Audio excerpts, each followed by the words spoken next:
Olá, meus irmãos, minhas irmãs. É uma alegria muito grande para mim revê-los através de mais um estudo da Palavra de Deus.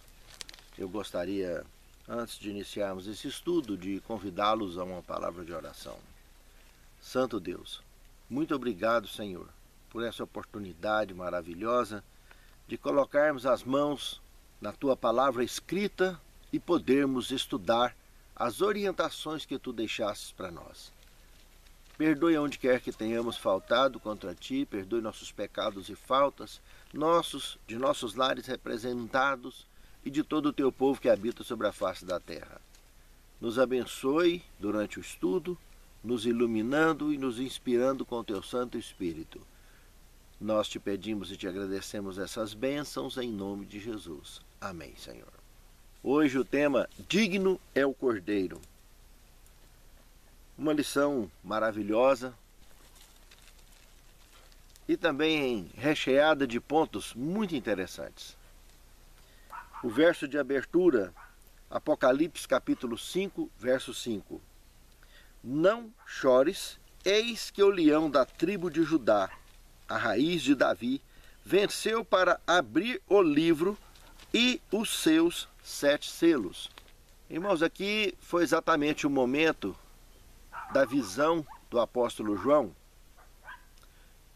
onde ele ficou muito triste porque ele queria muito saber o resultado do que tinha ali por trás daqueles selos, que informação tão importante que tinha ali, que ele sabia que era muito importante. E aqui nesse ponto apresenta que um daqueles 24 anciãos falou para ele: não precisa de chorar não. O leão da tribo de Judá, a raiz de Davi, é digno de abrir. Ele vai abrir esses selos e você vai ver o que está lá. Quando falamos do leão da tribo de Judá, nós voltamos lá para Gênesis capítulo 49, verso 9, onde Moisés, sabe-se lá se ele era um desses 24 anciãos, porque ele mesmo escreveu lá em Gênesis 49, verso 9, sobre o leão da tribo de Judá, atribuindo esse nome à tribo de Judá. Mas nós sabemos que, seja ele ou não quem falou isso para João, foi ele que escreveu sobre isso.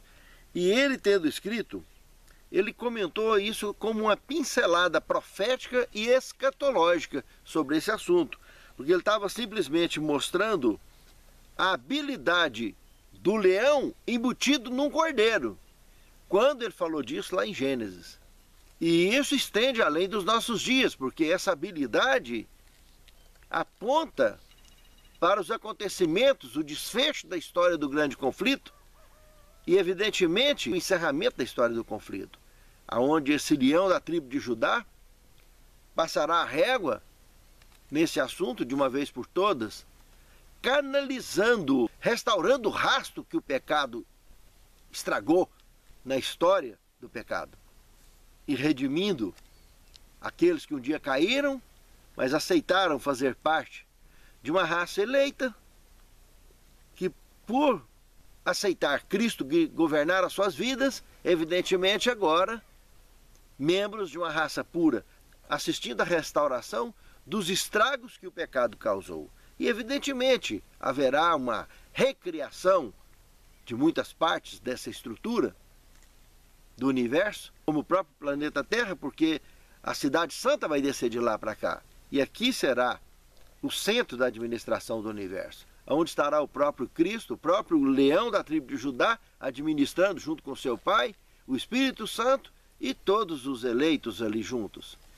Realmente, uma abertura maravilhosa dessa lição, quando citado esse texto tão importante sobre o tema que estamos estudando. Segundo tema, na sala do trono celestial. Irmãos, esse tema que nós vamos abordar aqui agora, eu gostaria de comentar com os meus ouvintes que esse assunto, por não se tratar de um assunto de salvação, jamais deveria causar constrangimento às pessoas que vivem ao nosso redor. É um assunto gostoso, para quem gosta de cavar fundo nas Escrituras Sagradas, da gente poder entender melhor detalhes que quando esses profetas escreveram sobre isso, nem eles mesmos conseguiam entender, porque não tinha nada do gênero para se comparar, nem próximo disso. Hoje nós temos alguma coisa mais próxima para compararmos e, consequentemente, melhor para entender o que foi escrito naquela época. Basta que olhemos com o olho do profeta o que ele estava comparando, por que ele estava comparando, e aí ficará fácil de compreendermos. O assunto não trata de salvação, mas fala do dia em que consumaremos a nossa salvação, que é a volta de Cristo, que pode fazer muita diferença da forma com que aguardamos a manifestação de Jesus nas nuvens dos céus. É normal a gente ver os quadros sobre a volta de Cristo cheio de anjos com asas, que isso volta a nossa ideia, infelizmente, para um período da mitologia antiga, tanto egípcia, lá da antiguidade passada, quanto a mitologia grega e greco-romana. Como se Deus precisasse de misturar pessoas, seres humanos, com aves, misturar cabelo, pelo, com penas. Penas, a estrutura de uma ave, ela não tem pelo, não tem cabelo. Nós temos, seres humanos. E os anjos pintados por essas mitologias, é dessa forma que eles são pintados e descritos. O que tem asas na Bíblia Sagrada são querubins. E querubins, exatamente esse tema aqui, lá no livro de Ezequiel, tanto no capítulo 1 quanto no capítulo 10, dentre várias outras partes da Bíblia, são chamados de querubins. Apocalipse 4 também, a mesma coisa. Como pode se perceber, o manual está apresentando um paralelo do capítulo 4 de Apocalipse com Ezequiel, capítulo 1 e com capítulo 10. E eu, particularmente, aprecio muito avaliar esse tema na ótica do livro de Ezequiel, porque é o que me consta, Ezequiel teve uma estrutura de coragem muito avançada e não consta que ele teve o nível de medo que os demais personagens da Bíblia tiveram quando passaram por essa experiência. E é interessante que no livro de Ezequiel, quando trata desse assunto desses querubins, que é o que tudo indica, os querubins, eles não só tinham asas, como eles tinham rodas também, como nós podemos perceber aí no livro de Ezequiel, no capítulo 1 e no capítulo 10 também, em outra ocasião que ele teve a mesma visão. Pode-se observar também, no livro de Ezequiel, épocas diferentes que ele teve essas visões. Quando ele escreveu o capítulo 1 de Ezequiel, no verso 1 e 2, nós vamos ver que ele escreveu isso em 5 de julho do ano 597 a.C. E quando ele escreveu Ezequiel 8, 9 e 10, nós tem a data lá no capítulo 8, verso 1 e 2 também, foi em 5 de setembro do ano 591, ou seja, praticamente 6 anos mais tarde. E esses 6 anos mais tarde, já foi bem próximo da destruição de Jerusalém,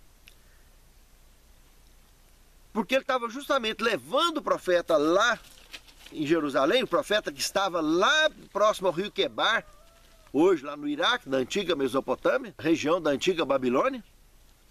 Ele, inclusive no verso 3 do capítulo 8, diz que ele foi pego pela trancinha, uma mão mecânica que saiu de baixo do querubim, pegou ele pela trancinha, colocou dentro e levou para lá, 1.650 quilômetros de distância.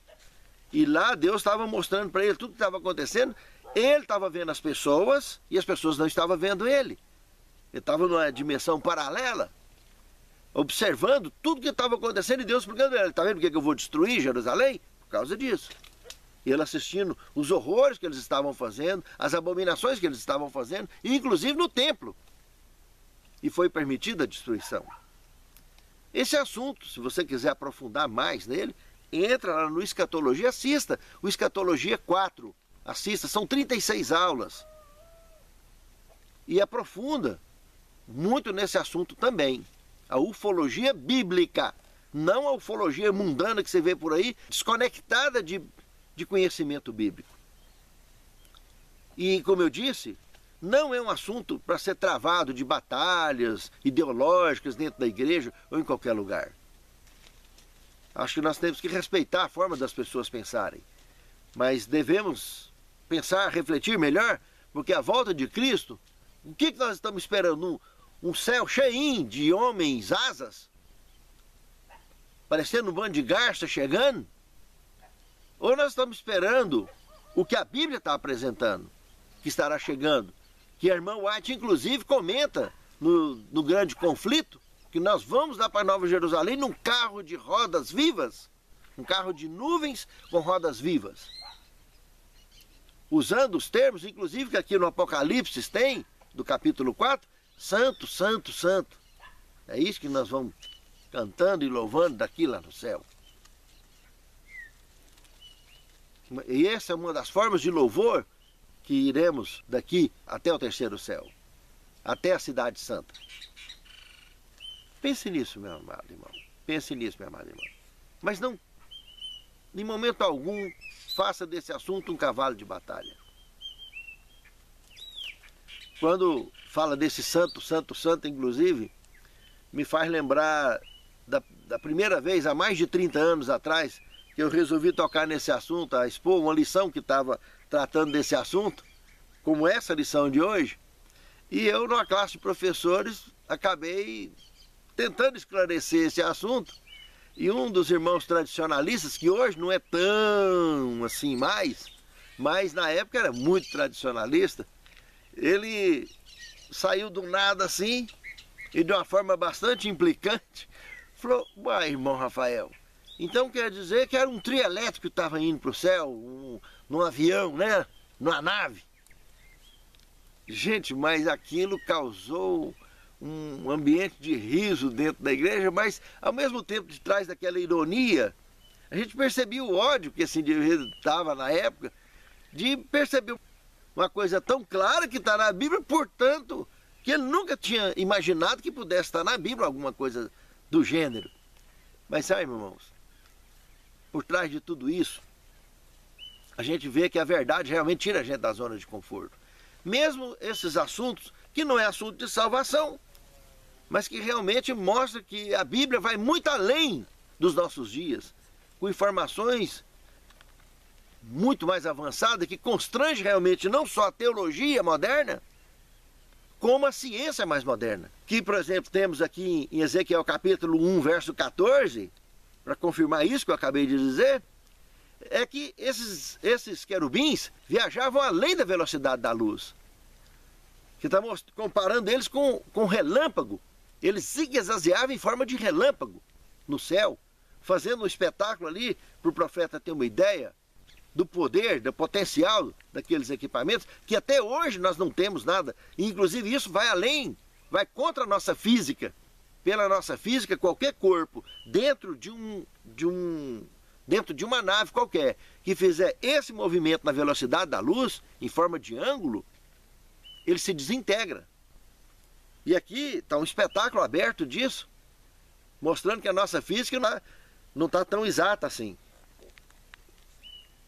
Porque aqui, nessa manifestação, nós percebemos que tinha pessoas pilotando esses querubins. Inclusive, lá na altura do capítulo 28 desse mesmo livro, quando trata do rei de Tiro, mostrando a personificação do próprio Satanás, é feita uma menção.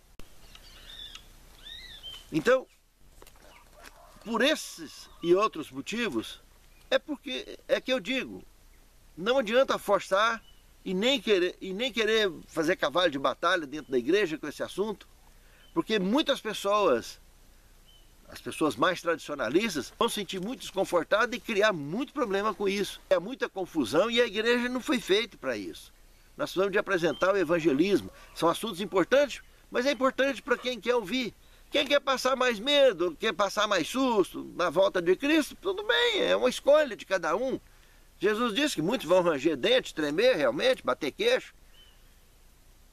Mas tudo bem, tremendo, rangendo dente e indo para o céu é o que importa, o resto é resto. Agora, a gente pode sofrer menos, entendendo melhor as Escrituras. Jesus constantemente não falou para os seus contemporâneos, para os seus membros, para os seus irmãos de igreja, e falou inclusive para os líderes dos seus dias. Errais não conhecendo as Escrituras Sagradas. E o que realmente elas estão dizendo. É isso aí, meu irmão e minha irmã. Então, quem quer aceitar a palavra como ela está escrita, vai aprofundar e vai entender. E vai, evidentemente, se preparar de acordo. Aqui, então, na sala do trono celestial, trabalhando Apocalipse 4, do verso 1 ao 8, e comparando com Ezequiel 1, de 26 a 28, como também Apocalipse 5, de 11 a 14, nós temos o seguinte paralelo a ser observado de maneira bastante detalhada e aprofundada. De cara, se observarmos o verso 26 do capítulo 1 de Ezequiel, nós vamos ver que não se tratava de um trono em si, mas a semelhança de um trono. Ele estava destacando como se fosse um trono voando. Ele tinha semelhança de um trono. Por que ele disse que tinha semelhança de um trono? Porque aqui mesmo, nesse verso 26, nós podemos observar que tinha alguém lá, sentado lá em cima. Então, por isso ele estava imaginando que aquilo era um trono gigantesco. Só que esse trono gigantesco tinha mais informações. Se observarmos do verso 1 ao verso 5, nós vamos ver que, na realidade, esse trono gigantesco estava vindo revolto em nuvens, com trovões e com barulhos, parecendo trovões, e tinha arco-íris em volta dele, iluminações mudando de cor, né? E essas pedras preciosas, todas que a gente vê de comparação, tanto lá em Apocalipse quanto em Ezequiel, como em outras partes da Bíblia, é justamente eles usando pedras preciosas, porque elas não mudam de cor, para mostrar que tipo de cor que ele estava observando na iluminação desse grande trono que estava chegando. Rio de fogo, como Daniel viu, etc. No capítulo 7, dentre outros mais. Apesar que, com relação a fogo, na execução final vai ter fogo, como nós temos lá em Apocalipse capítulo 20, a destruição final. Mas durante o juízo investigativo, não. A visão que o profeta Daniel estava tendo, abriram-se os livros lá no capítulo 7. Então ele estava vendo uma iluminação maravilhosa de um assunto muito sério, que é o juízo investigativo, que estava iniciando em 22 de outubro de 1844. Voltando aqui para esse contexto, voltando do verso 1 ao 5, nós vamos perceber que de dentro desse trono que estava chegando, com esse barulhão todo ali próximo onde ele estava instalado, o profeta Ezequiel, ali no rio Quebar, saiu 4 seres viventes de dentro dele, os 4 seres viventes que lá em Apocalipse nós estamos vendo, sai aqui também, de dentro dele. E ali forma-se também um mar de vidro, do mesmo jeito que tem lá em Apocalipse, onde o trono ficou em cima. Onde o trono ficou em cima desse mar de vidro. E abaixo, então, na terra, onde estava o profeta, esses 4 seres viventes colocam ali. E observa que esses 4 seres viventes tinham rodas.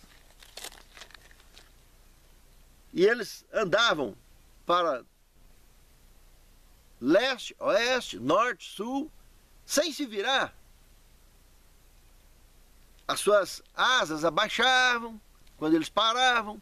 E quando eles resolviam arrancar para fazer os seus espetáculos, apresentando para o profeta a sua mobilidade e tudo mais, ele comenta que as rodas eram erguidas da terra. Veja o que nós temos aqui, o que eu acabei de dizer, no capítulo 1, no verso 22, que por cima da cabeça dos seres viventes havia a semelhança de um firmamento, com um brilho de cristal terrível, estendido por cima, por sobre a sua cabeça.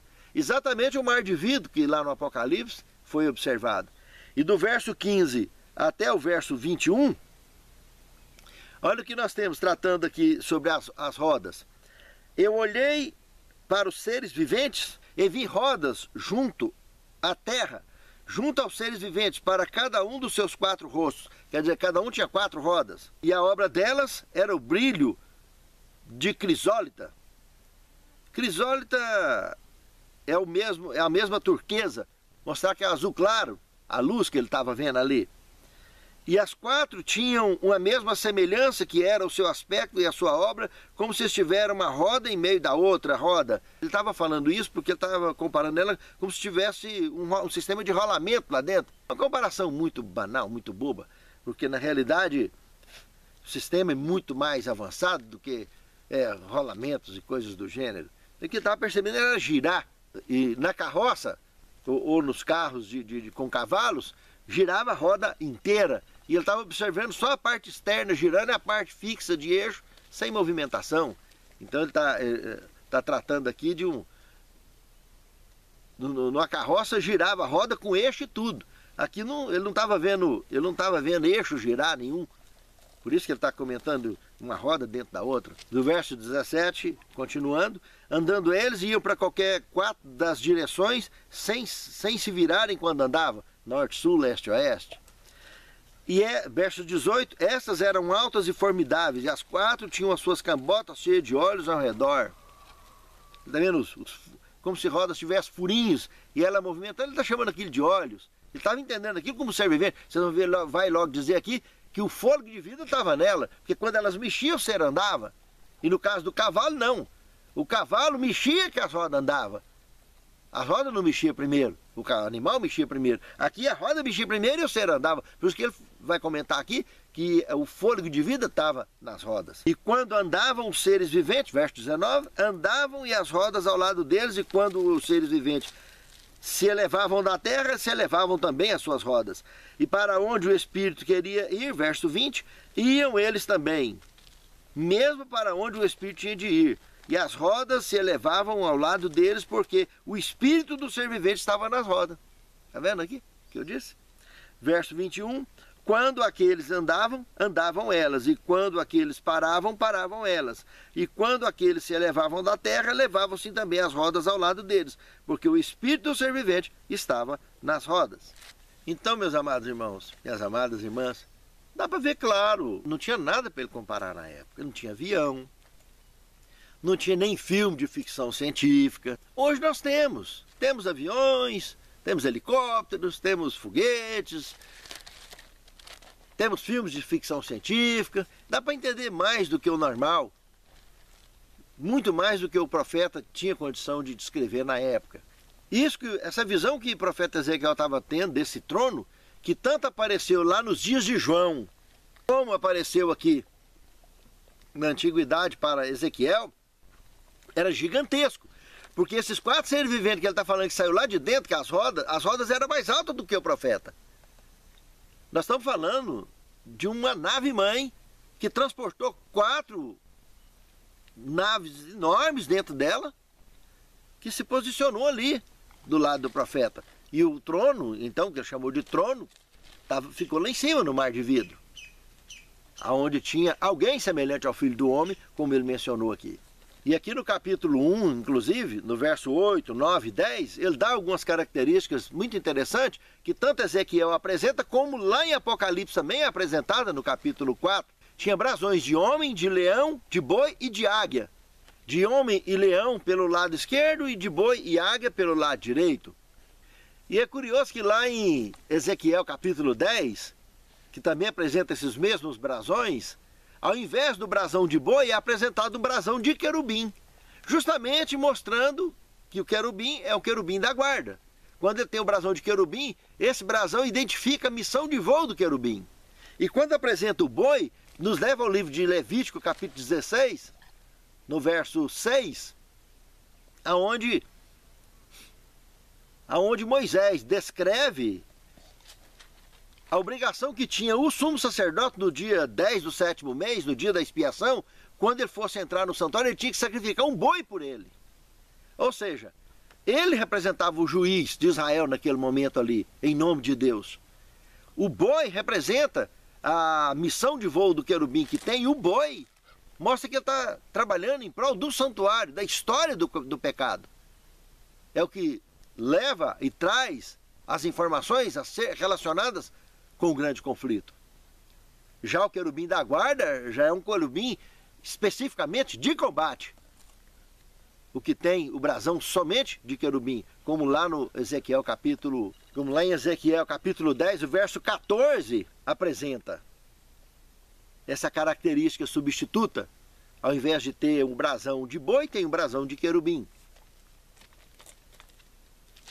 Os demais brasões é fácil de interpretar. É claro que o homem, o motivo maior do projeto do amor de Deus. Deus amou o mundo de tal maneira, amou o homem de tal maneira que deu seu único Filho para que todo aquele que nele crê não pereça, mas tenha vida eterna. Nós somos feitos em imagem e semelhança de Deus. O brasão de águia, o próprio Jó comenta, que representando os atributos da divindade, onisciência, onipotência, onipresença de Deus. O boi já comentamos, o querubim já comentamos, e o leão nós estamos estudando hoje. O leão da tribo de Judá. O porquê do leão. Tudo que foi feito por ele, nada do que foi feito sem ele se fez. O leão da tribo de Judá. Potencialmente leão, habilidoso, embutido nas características de um cordeiro, na simplicidade e na humildade. A base do verdadeiro amor e poder da divindade. E essa nave-mãe era tão grande que lá dentro dela, além de transportar esses 4 seres viventes, tinha também o que o tema da lição está chamando de sala do trono, o santuário celeste, que não é tão fixo como a gente imagina. Mas nós temos aí esse santuário ambulante, que lá no livro de Êxodo, no capítulo 25, verso 8 e o verso 40, lá em cima do monte, foi mostrado essa mesma sala do trono, foi mostrada para Moisés para ele fazer exatamente conforme o modelo que foi no monte mostrado para ele. Lembre-se disso, meus amados. Então, é nele que trata do assunto do grande conflito, do assunto do pecado. Dentro desse santuário, que tem lugar santo e santíssimo. Dentro do lugar santo, exercendo um tipo de trabalho que Cristo, quando saiu daqui da terra, entrou para o lugar santo e depois para o lugar santíssimo. Ele pertence ao reino celeste, está no reino celeste, mas constantemente na Bíblia nós podemos observar ele aqui na terra. Quando foi mostrado para Moisés, quando foi mostrado para Ezequiel, quando foi mostrado para Daniel, quando foi mostrado para João, dentre outras visões mais. Inclusive aqui no Evangelho de João, no capítulo 12, verso 30 a 33, ele mostrando que o inimigo, o príncipe das trevas desse mundo, agora é o juízo dele e ele está sendo expulso desse mundo. Então fica mais fácil de entender que o Pai estava ali dentro desse santuário, ninguém estava vendo, mas Jesus estava vendo e ouvindo. E falando no idioma universal com o Pai, por isso teve aquela divisão de linguagem. Então é muito interessante, irmãos. São assuntos bacanas, quando a gente olha com mais conforto, essas profundidades reveladas nas Escrituras Sagradas, o que está realmente nas entrelinhas, sendo dentro da cidade santa para cá. E observe a cidade ao descer para cá, que tamanho que será a estrutura que vai trazer a cidade santa de lá para cá. Uma cidade que só o muro lá fora do jardim tem 2.000 quilômetros, que vai cobrir exatamente a região que onde hoje temos o Oriente Médio. E a cidade de mais de 500 quilômetros cada lado dela, da cidade que está dentro desse jardim, que hoje podemos comparar o quê? Do tamanho do estado de São Paulo, está descendo de lá para cá. Veja que é algo realmente maravilhoso. E evidentemente o que vai transportar essa cidade lá para cá é algo muito grandioso. Então é tudo que são coisas, são assuntos que realmente fogem da nossa estrutura de conhecimento normal, porque infelizmente a maioria dos governos desse planeta esconde essas informações da população. Quem sabe até para evitar assombro, ou pânico, ou pavores. Para esses governos, na maioria não existe OVNIs. Não são objetos voadores não identificados. Eles conhecem até a identificação de vários deles. Mas para nós tudo é OVNIs. É objeto voador não identificado. Agora, esse assunto, a ufologia bíblica, quando olhado da ótica mundana, leva a vários extremos, como qualquer outra parte da Bíblia leva a diversas religiões, como nós vemos na face da terra. Agora, olhando da ótica bíblica, não é assunto de salvação, mas nos dá bastante conforto para a salvação. Principalmente naquele grande dia das manifestações que vai ter no céu e do que vai acontecer daqui adiante. Eu, particularmente, gostaria muito de não assustar tanto. Já está mais preparado um pouco para interpretar o que estará acontecendo naqueles dias. Porque se tem uma das coisas que Satanás vai tentar promover, é a ilusão, é a mentira. Sabe-se lá, se essa ilusão dele tentar imitar algo do gênero da volta de Cristo, não está envolvendo essas crenças mitológicas de seres alados, homens com asas. Pense nisso, amado irmão, pense nisso, amado irmão. Essa sala do trono é muito mais do que o que imaginamos. Aqui no terceiro tema, nós temos a Assembleia Celestial na sala do trono. É uma extensão desse tema também. Como já vimos lá em Êxodo capítulo 25, verso 8 e o verso 40, essa sala do trono, que nada mais onde está o trono, no lugar santíssimo, evidentemente, lá em Ezequiel no capítulo 1 e no capítulo 10, nós vimos, da mesma forma que João lá no Apocalipse viu, não só a sala do trono, mas como ele viu também os 4 seres viventes. Nas duas ocasiões, do capítulo 1 e do capítulo 10 de Ezequiel, também tinha os 4 seres viventes, como lá em Apocalipse no capítulo 4. Agora, no capítulo 4 de Apocalipse, além da sala do trono e dos 4 seres viventes, ele também comenta de 24 anciãos, sem a menor sombra de dúvida, personagens que ressuscitaram com Cristo na sua ressurreição. Se algum desses 24 não ressuscitou com Cristo, é a inclusão do próprio Moisés, que ressuscitou antes de Cristo, que possivelmente estivesse ali também. Essa visão, meus irmãos, realmente muito interessante. Se observarmos que, na comparação aqui como nos textos bíblicos que o manual apresenta, Ezequiel capítulo 1, verso 5 a 14, capítulo 10, versículo 20 ao 22, e Isaías capítulo 6, verso 2 e 3, comparando com Apocalipse 4, nós vamos perceber que Apocalipse e Isaías está destacando 6 asas nesses indivíduos. Os de Isaías chamados de serafins e os de Ezequiel chamados de querubins. Os serafins, então, chamados de serafins, com 6 asas, e os querubins, chamados de querubins, com 4 asas. Na realidade, eles estavam vendo a mesma coisa. De acordo com o que Isaías tentou descrever, é como se 2 pares de asas fossem os pares principais, e aquelas que cobriam os pés, ou seja, o trem de pouso, eram asas menores que Ezequiel não destacou como sendo asas. Por isso, ele trabalhou com 4 asas, apenas uma forma de ver e descrever. Esses querubins, eu consegui desenhar eles, e lá no Escatologia 4, eu tenho lá desenhado essas imagens, que na lição não dá tempo a gente entrar nesses detalhes. Mas assistam lá o Escatologia, que não só esse assunto, muitos outros assuntos abrirão os nossos olhos para as Escrituras Sagradas e ver nas entrelinhas da Bíblia assuntos tão gostosos quanto de ser estudado, para aqueles que apreciam aprofundar no estudo das Escrituras Sagradas. Muitos ficam enfurecidos de tocar nesse assunto, por isso que eu digo para ter cuidado. E várias igrejas, durante esses quase 40 anos que eu tenho servido a Deus, e mais de 30 anos tratado desse assunto, eu já passei diversas experiências, inclusive muitas delas desagradáveis demais por causa disso, e eu tenho muito evitado tratar desse assunto dentro das igrejas.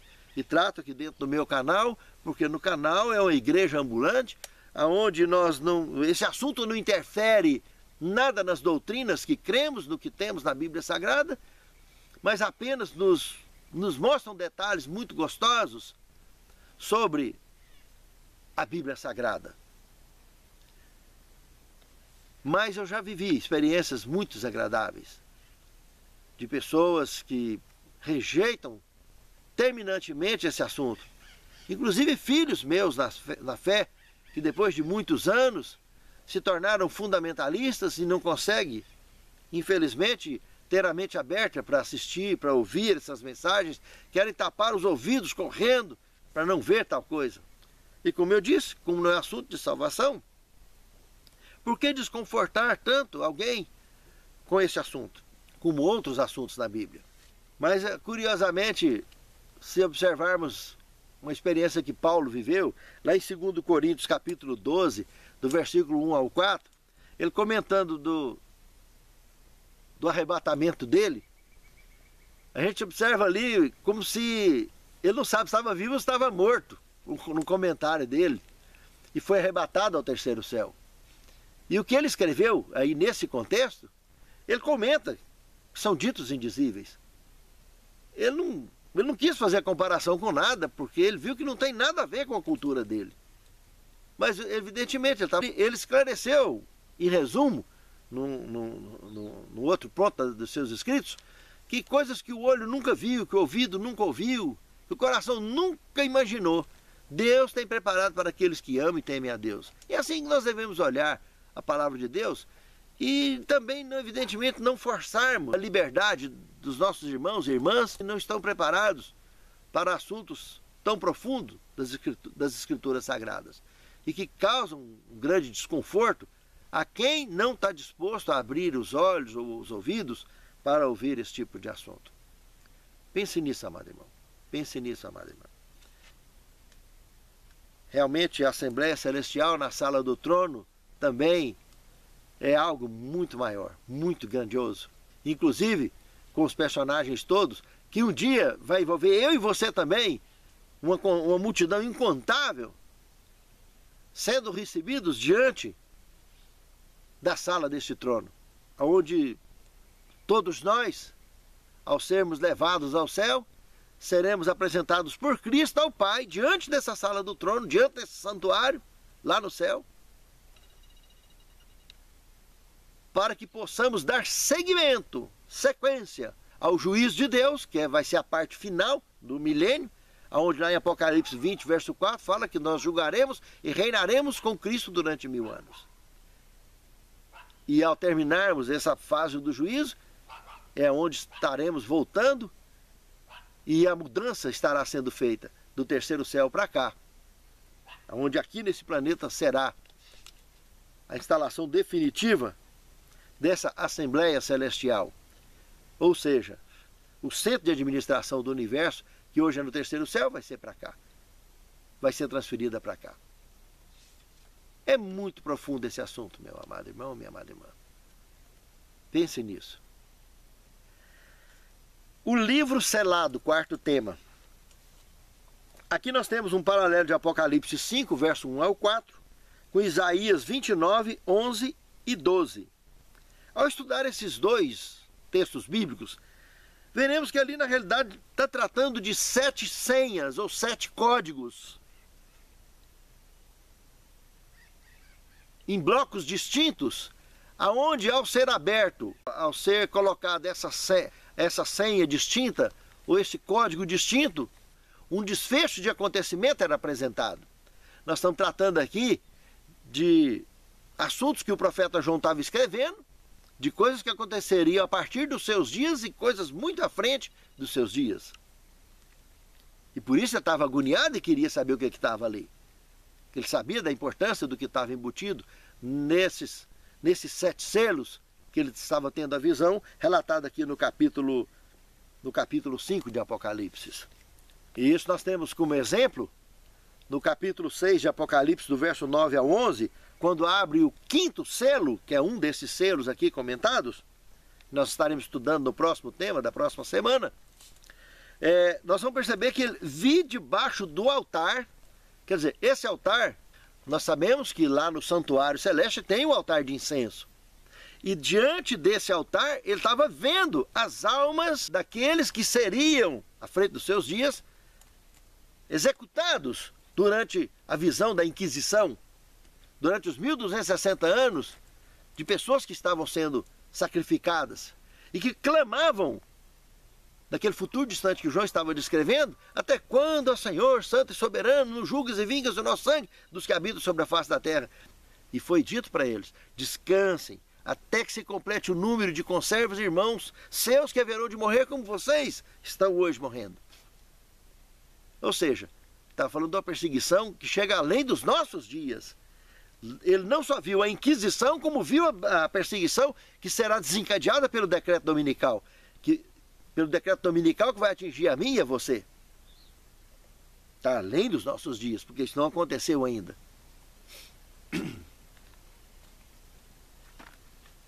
Mas esse altar parece que é algo muito mais além.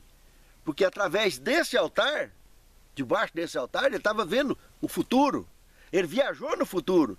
Quando trata das 7 pragas também, que saiu fumaça dentro desse santuário, lá no capítulo 15, capítulo 16 de Apocalipse, ele vê lá o anjo que está lá nas águas, falando justo e soberano. É o Senhor, Rei, Senhor dos senhores.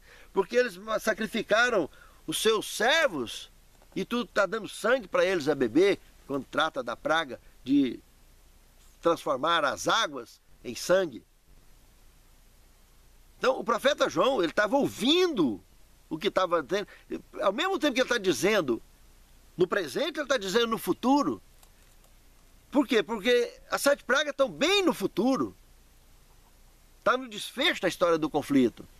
E ele está usando no presente, porque ele estava vendo ali no presente o que o anjo estava dizendo para o Senhor. Ou seja, ele viajou no futuro. O Apocalipse mostra ele viajando no futuro e mostra ele viajando no passado, quando ele falou da serpente, lá no capítulo 12, do versículo 7 ao versículo 12, da batalha que teve no céu. Quando os nossos primeiros pais caídos desencadeou aquela batalha.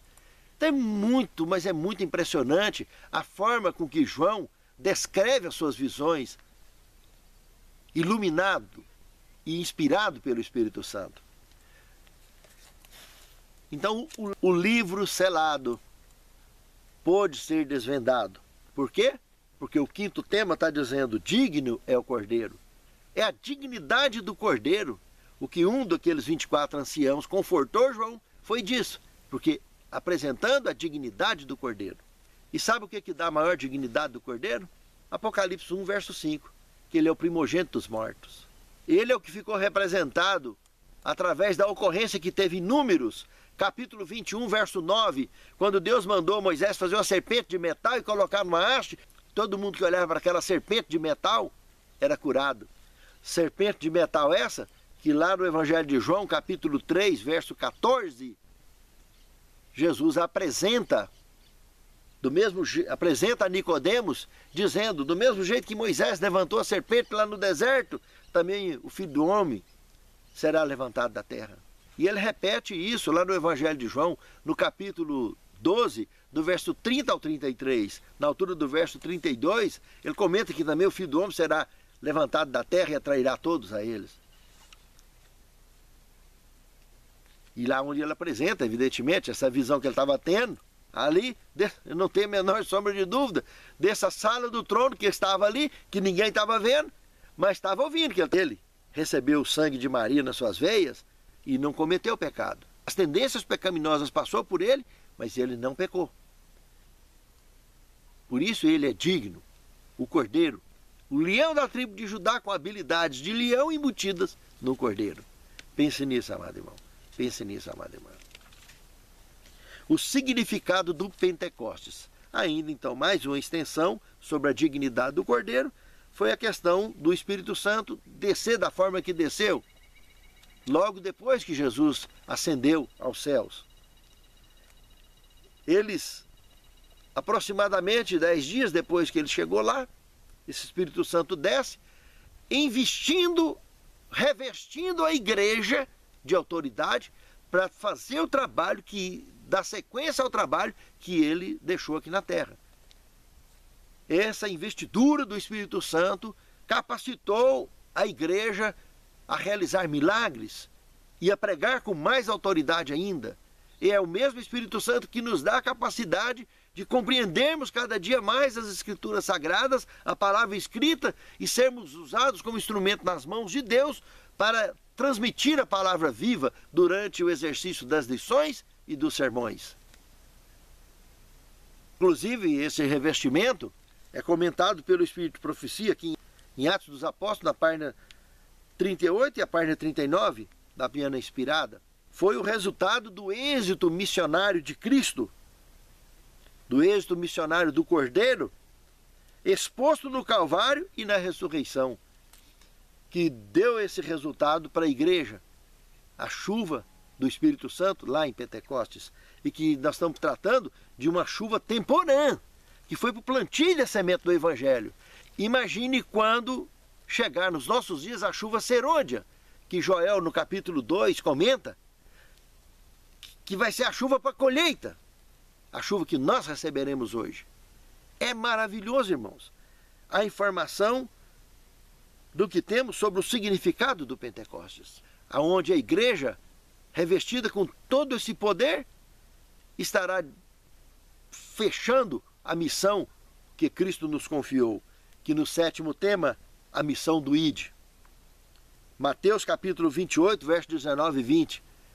Ide, ensinando, pregando o evangelho a todo o povo tribilíngue, ensinando tudo que eu vos tenho ensinado, batizando-os em nome do Pai, do Filho e do Espírito Santo. Como eu disse, em Pentecostes foi temporã. Hoje, estamos prestes a receber a chuva serôdia, para cumprirmos com essa missão que Cristo nos comissionou. Que Deus nos abençoe e nos guarde, que sejamos revestidos cada dia mais desse poder do Espírito Santo, não só para entender as Escrituras Sagradas, como para viver e pregar. Santo Deus, nos capacites para isso, Senhor. Fortaleça a nossa fé com o entendimento da Tua Palavra e principalmente com o entendimento da Tua vontade acerca de nossa missão e do que devemos fazer e do que não devemos fazer. Santifica-nos na Tua Palavra, que a Tua Palavra é a verdade. E que naquele grande dia, nós e nossos lares representados, sejamos contados dentre aqueles que marcharão para dentro dos portais da Cidade Santa. É o que te pedimos agradecidos, em nome de Jesus. Amém, Senhor.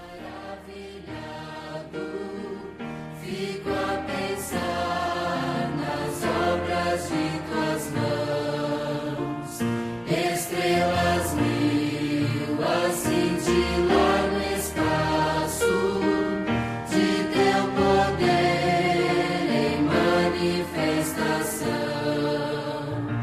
Então minha alma canta-te, Senhor, quão grande és Tu, quão grande